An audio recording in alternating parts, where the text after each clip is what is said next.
Hey guys, it's Cubician, and today I'm going to answer the question.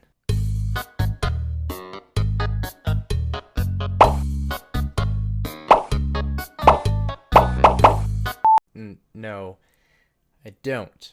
But a lot of the things I do in Ableton actually translate pretty well over to LMMS, so that's what this video is about. I'm going to show you how to do a lot of the things that I do commonly as a core part of my workflow in Ableton in LMMS, so you can achieve those same kind of mixing results. The first thing I want to show off is separating your sub.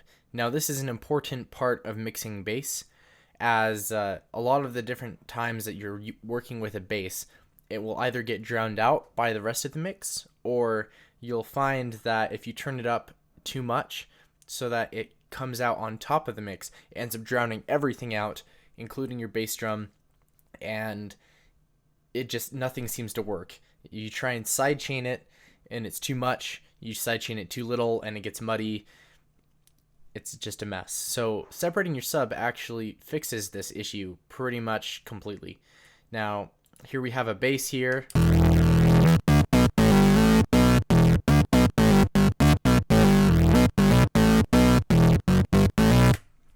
and so I just threw that together in Synth 1 free VST. I've shown it off before, and then I've got some Camel Crusher thrown on it to make it grittier or whatever.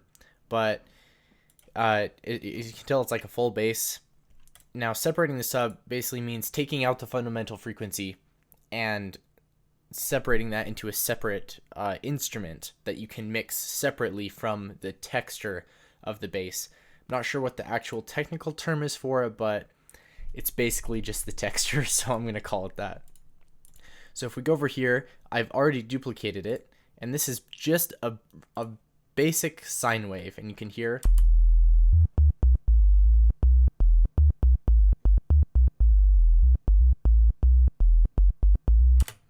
so it's very low frequency, very pure. It's not very loud on its own.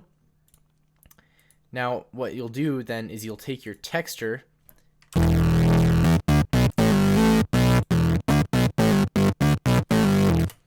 and you'll cut out those bass frequencies using some sort of EQ. You do this so that the bass and the sub bass don't interfere, and it kind of isolates them from each other, the bass and the texture, so you can mix them separately. So then you end up with this kind of more tinny sounding bass that doesn't have a ton of actual bass content, and then this purely sub bass playing the exact same thing underneath it. Anyhow, when you actually play them together,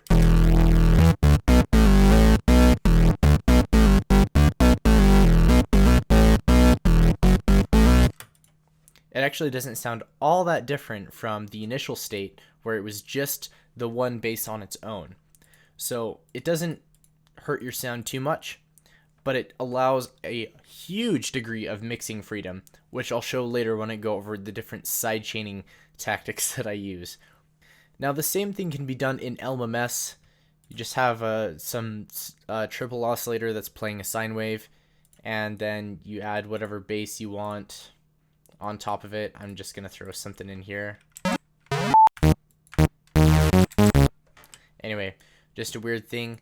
And then you can just go in here, filter, high pass, set it to like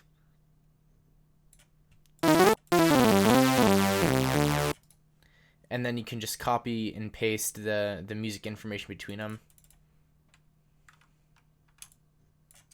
Then separate your sub just like that. Nice. The next thing I'm going to go over is sidechaining with more than one option. Now, this is kind of a weird thing that I was trying to do with a single sidechain effect for a long time, but it just wasn't cutting it, so I decided to have two options for myself, a hard and a soft, because I like to have different instruments have different intensities of the sidechain compression, and I just wasn't able to achieve that on my own with a single option. So what I've done here is think of these as like on the side here is just more mixer channels in LMMS, except for each of these has a different effect on them.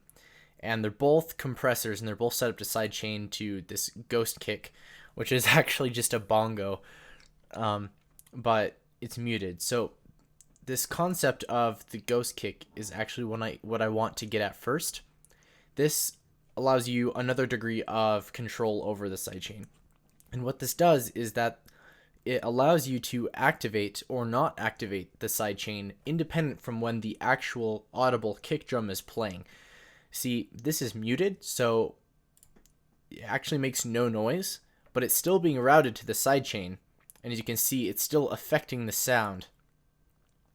Now, this can also be done in LMMS using peak controllers, and that's exactly what I've done in this template here, is that I have this ghost kick thing, the sidechain control, and it's just a kicker, and it's got two peak controllers on it. The very last one has the mute effect option, so it still does its peak controller thing, but you can't actually hear it when it plays. But as you can see down here, it's actually doing the peak controlling regardless. So you can have your kick or your kick not playing, and it will still affect the rest of the instruments in the sidechain. So that's also what I've got going here. As you saw, there are two separate ones. One of them is affected a lot more than the other. That's what I have going here, is that this one actually is like 65% of the intensity of this one, more or less. I don't know the actual science of it, but I have it set at 65%. So back to the two separate channels. Now we can mix the sub and the bass texture separately. So instead of sending them both to the hard and intense sidechain, which would sound something like this, which isn't bad, it's just the texture is getting sidechain pretty hard as well. We can actually send it to a softer, less intense version of the sidechain while still preserving the full effect of the sidechain on the sub bass, so it doesn't interfere with the kick drum, and you end up with something a bit more like this.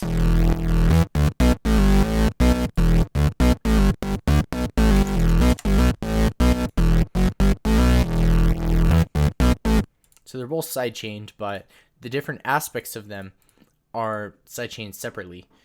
This is actually really helpful if you have more than one bass sound. You can actually just have all the different bass sounds be different textures, and then have a single sub bass playing the actual sub.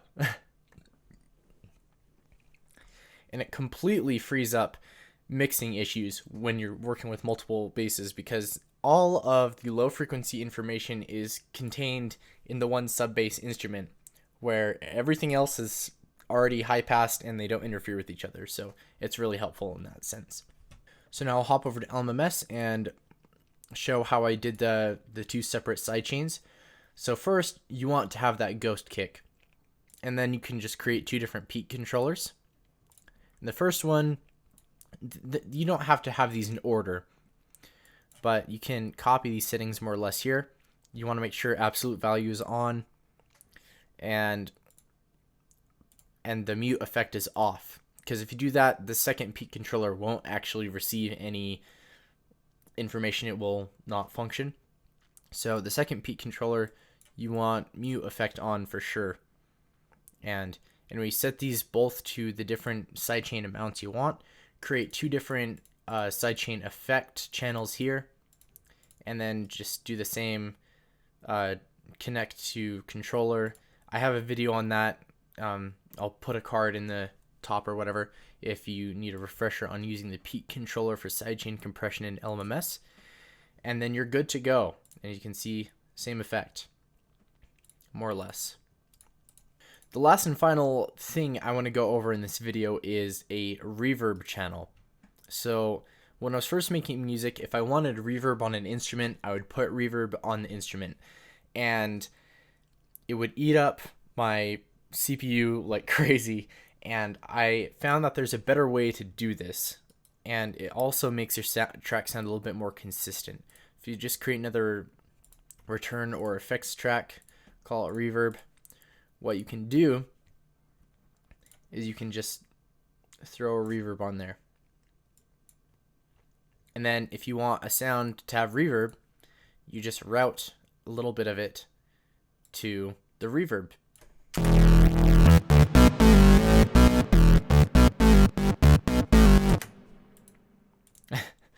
Of course, reverb on a bass is not always the best idea, but this is just to show how it works.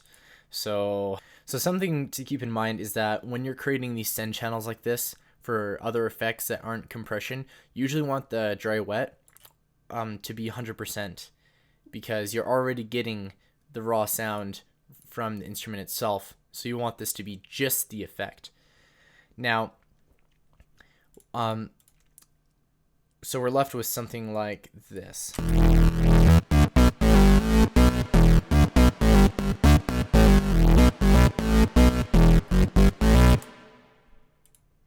The nice thing about having these separated is that none of the bass information is getting sent to the reverb. Now, some other things I like to do is throw an EQ on here and cut out some of the high and low sounds that you don't usually have in a reverb. So that way, even if you do send anything like a sub bass or something, not too much of it will actually muddy up your mix. And then finally, the last thing I do is I put a simple delay on with like 50% wet dry. I'll show you how to do this in LMMS as well, but this creates a little space, tempo synced to the song, between the actual instrument doing its thing and then the reverb responding to it, which I like. And I actually learned this trick from Modern Audio, the guy that runs that, while I was interning there. And this just works wonders, especially on things like drums. Oh boy. So then you're left with something like this.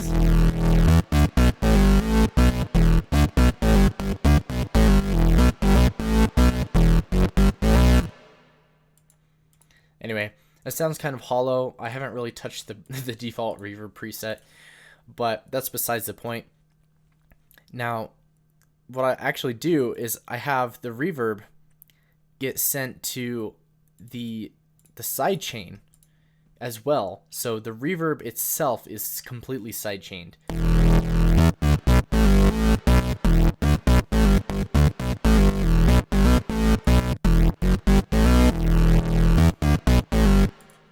Anyway, that just creates a little bit more room in your mix when the drums come in.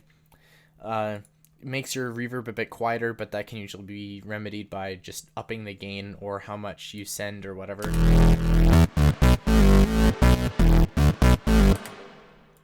Anyway, it just makes it feel a little bit more glued together, in my opinion.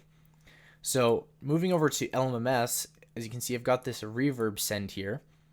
It's got a tempo synced delay to an eighth note or something. As you change the beats per minute, unfortunately, LMMS doesn't exactly keep up with that when you make tempo changes, so you'll have to go over synced to eighth note and do that again in order to set it back to a proper tempo synced.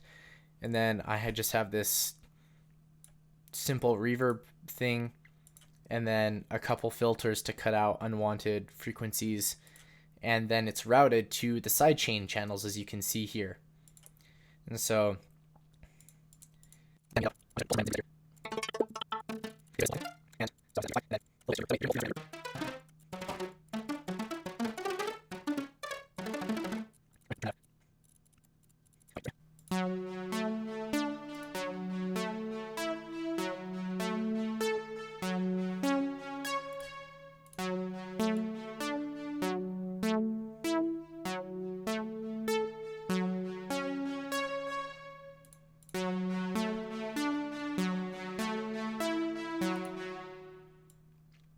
And then also with the ghost kick, we are still left with freedom to mess around with that as well. So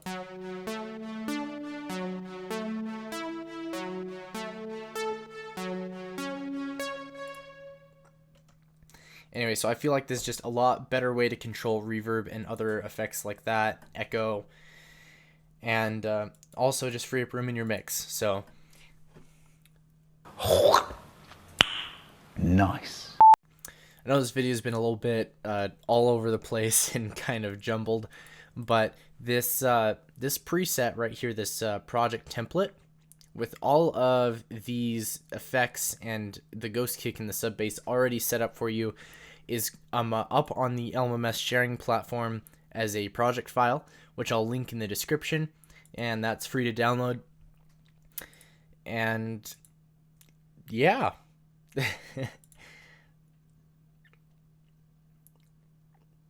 So check it out, I guess.